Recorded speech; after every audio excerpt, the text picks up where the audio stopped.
You know who it is, darling. I feel like I have to talk like this because of his hair.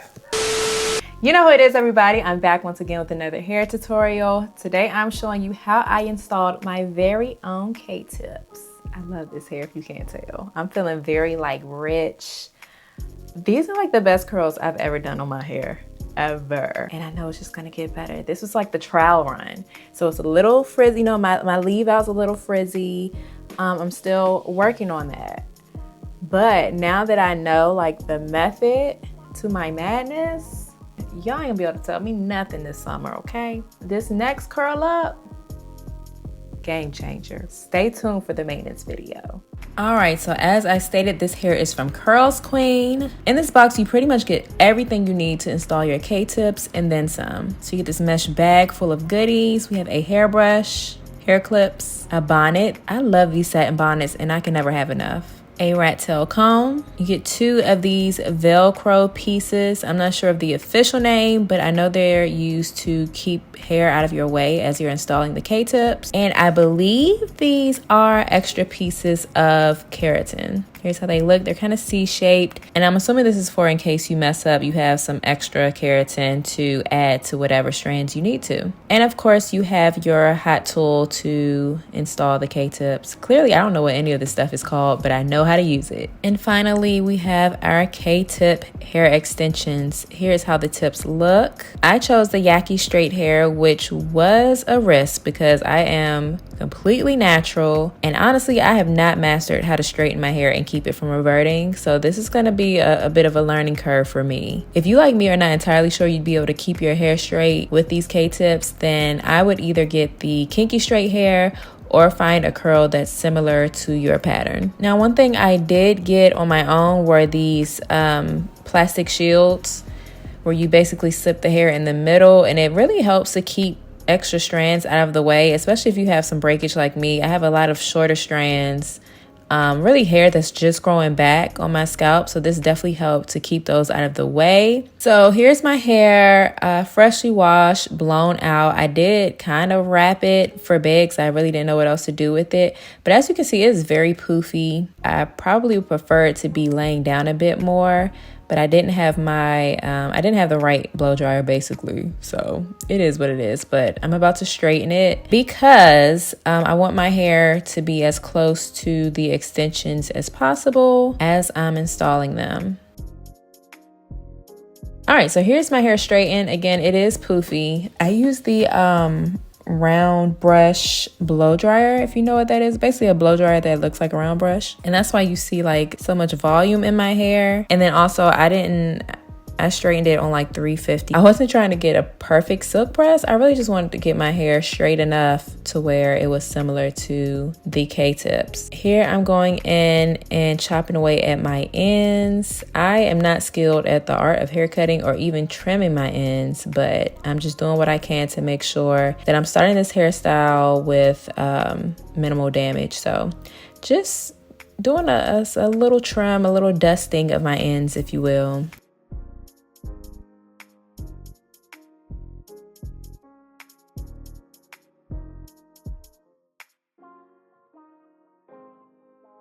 And here's my hair again. It's poofy. It is not a perfect silk press, but it's a start, and it's straight enough to where I can easily like get through my hair however I need to. So at this point, I'm gonna separate all of my leave out. I only plan on wearing this either as a middle part, straight back, or a flip over. So I'm gonna have leave out in the middle around my middle part, leave out of course around the whole perimeter of my head for ponytails, and then I'll have a little leave out across the middle in case I want to do a half up, half down style. So right now I'm basically parting my hair into 3 sections. I'm gonna have the 2 front quadrants, if you will, and the back half of my head. And then from there I'm gonna part out, leave out pretty much all the way around. And one trick for making sure that this install is seamless, when you're doing your leave outs, take the end of your rat tail comb, put it under the leave out where your K-tips will be, and flip the hair back and make sure you can't see that rat tail comb. you can't see the rat tail comb, then you know you won't see your K-tips. Okay, so here we are. I have my leave out in the front for my middle part. I have leave out in the very front. And then in the back, you'll see I have leave out at the top of that back section and then all the way around. And here's the scary part, because this will be my very first time installing K-tips on myself.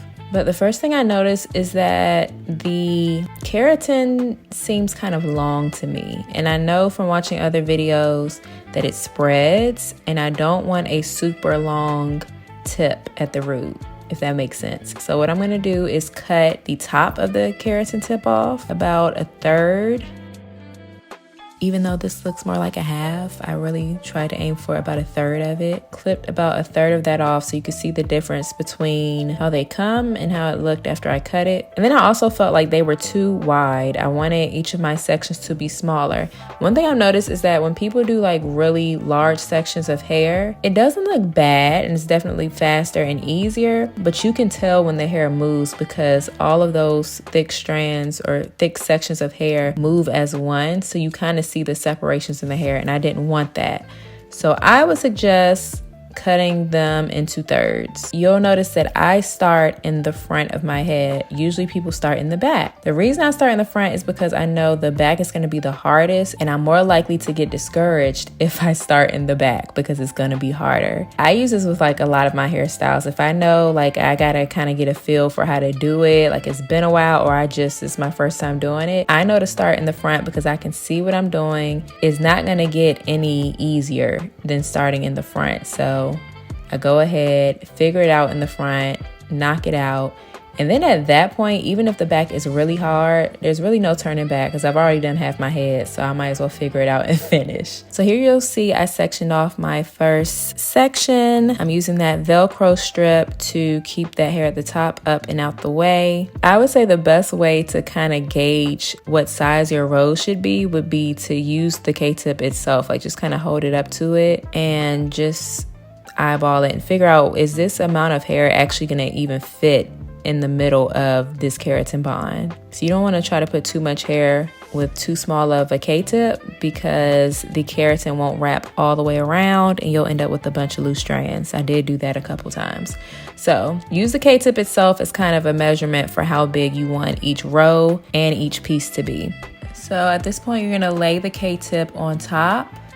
I've seen some people put it up under, but because once again, I'm doing this on myself, I just feel it's easier to just do it on top. Apply the heat. Now, honestly, you can apply the heat for 2, maybe 3 seconds. I found that the less time you put it on there, the easier it is because after a while, if you leave it on there too long, it kind of like breaks up. I don't really know how to describe it, but if you leave it on there too long, it breaks up in a way that makes it harder to then pinch and roll it. And you really just need to add enough heat to soften it so that you can mold it around your hair. And here's how it looks. And remember, you don't want to put it directly at your root. You want to leave some space so that it can move around. I attempted to give you guys a closer look at this, but I kept going out of the shot. But here's how my first 3 look. As you can see, they aren't super tiny, but this is 1 K-tip cut into 3. So you can only imagine how huge it would have been if I just left the K-tip as is. And here is my first row. You'll notice that this row is kind of pointing towards my face, which is fine. I don't mind the hair draping forward, but just make sure it's not too extreme. And if you don't want it to drape into your face at all, then you just want to be cognizant of where exactly you're holding each K-tip before you melt it and seal that bond. Okay, so here is where I'm going to get extremely detailed with how to install these K-tips. So first I'm parting off my next row. At this point, I'm kind of able to just eyeball the size I want the row to be. I'm going to take those Velcro strips and literally just stick it to the hair. For some reason, I thought you had to kind of like slide it into your hair like a comb, but you literally just put it where you want it and press. No need to comb it through or anything. It's going to grip your hair. Now I'm going to use my nail to part my first piece. At this point, it really does not, the parts don't have to be perfect. I kind of have a theory that it might actually benefit you to not have perfect parts because it'll just make it even more seamless. But you don't want it to be too crazy because it could make it more difficult on your maintenance day. Now I'm adding my shield, and you do have to kind of separate it. I thought I could just glide it onto my hair for some reason, but you got to kind of pull it apart and put the hair in there. And when you place the shield, after you clip it, pull it down a little bit because you want to make sure that hair is not sticking straight out from your head, because once you apply that K-tip, it's going to be sticking out. Now I'm putting the K-tip on top of my hair. I'm going to slide it down a bit because I don't want it right at my root. If it's at your root, it's going to cause a lot of tension. It's going to be very uncomfortable, and it'll likely pull your hair out. And now I'm applying a little heat, just enough to soften it. And I'm going to press and roll. And it's that simple. Another thing about not applying the heat for too long is that you're less likely to burn your fingers because the tip is not as hot. So once you roll it, it's just warm. It won't burn you. And I did go back a second time here because I feel like I missed the top a little bit and I wanted to smooth it out. I didn't want to have any bumps. So I just applied a little heat to the top again and rolled it. And here is my first section. And at this point, I'm just taking out the leave out around it so I can kind of see how it's looking. Now, unfortunately, this is the next day. I had taken a shower and I didn't protect my hair very well. So it's even ploofier than it was the day before. My hair is reverting, but I just figured that's a problem I'd have to worry about once this is all said and done. But as you can see, with that leave out pullback, you can't see any K-tips. It's so seamless. Now, I will say, looking at these two bundles, I did not think this was going to be enough hair. It didn't look like a lot of hair, and I'm usually a big hair kind of girl. But in the end, I actually ended up with a lot of hair left over. Like, this is plenty of hair for one head. In this first section, I probably I believe I used about 37 K-tips. There's about 100 in each bundle. So needless to say, I had plenty of hair left over. The two bundles, 200 grams is perfect. And I would imagine with a kinkier or curlier hair, you would probably need even less. Now at this point, I decided to try and clean some of the keratin off of the iron because it was kind of caked on there, and I was noticing that it was affecting how each piece was burning. First, I tried alcohol. That wasn't doing it. So I decided to keep the iron hot and just rub it onto a rag like this. And that got some of it off. It didn't get all of it, but it at least gave me a better starting point for this next section. All right, so finally, here we are with a nice close-up shot of how I installed these K-tips. As you can see, I'm kind of pulling it against my head and I'm sliding that K-tip down a little bit because I want to have some space at my roots.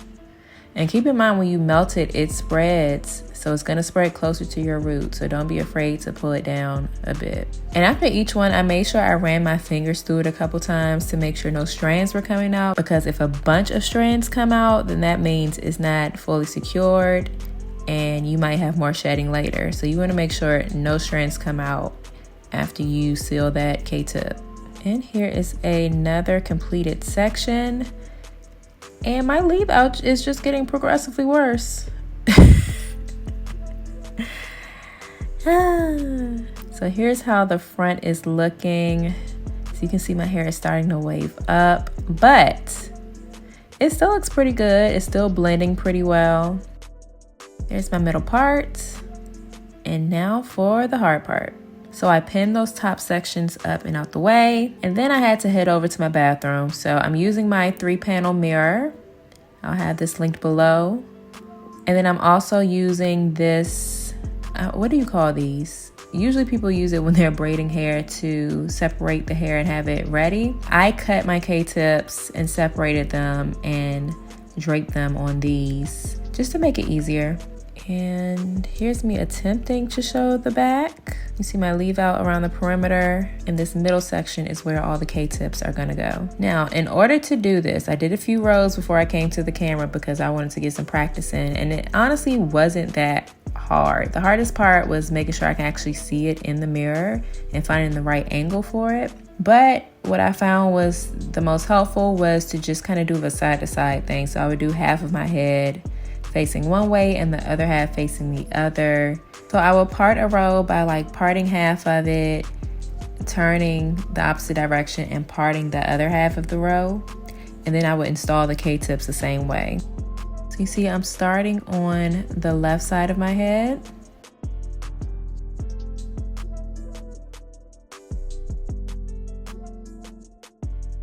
And then I'm finishing up that row by turning the opposite direction and working on the right side of my head.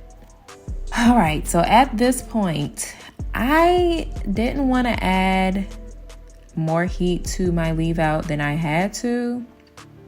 And I knew ultimately I'll probably have to wash my hair all over and start from scratch with straightening this hair. But I just said, let me see what I can do with what I got right now. So all I did was I sprayed some leave-in conditioner / heat protectant. I blowed out my leave out, I blew out my leave out, and I proceeded to curl and then pin my hair. Then I slept on it. So now it's a little flat and a little wonky, but I had high hopes. So let's see how it looks. You guys already know how it came out, but let's see my process. You know, the curls came out. I will say that I could have curled, I could have been more strategic with the direction that I curled the hair in, which I plan to do with my next maintenance. Stay tuned for that video. But the curls are cute. The curls are cute. I'm not mad at it. My leave out is fuzzy and frizzy. But I think once I do a wash and, you know, press this hair out on freshly cleaned hair, we're gonna be cooking. And here is the finished look. But yeah, let me know what you guys think in the comments below. If you like what you saw here today, make sure you give this video a thumbs up. And if you haven't already, make sure you hit subscribe and the notifications bell so you don't miss my next video, whenever that is. Until then, I will see you guys in the next one. Peace.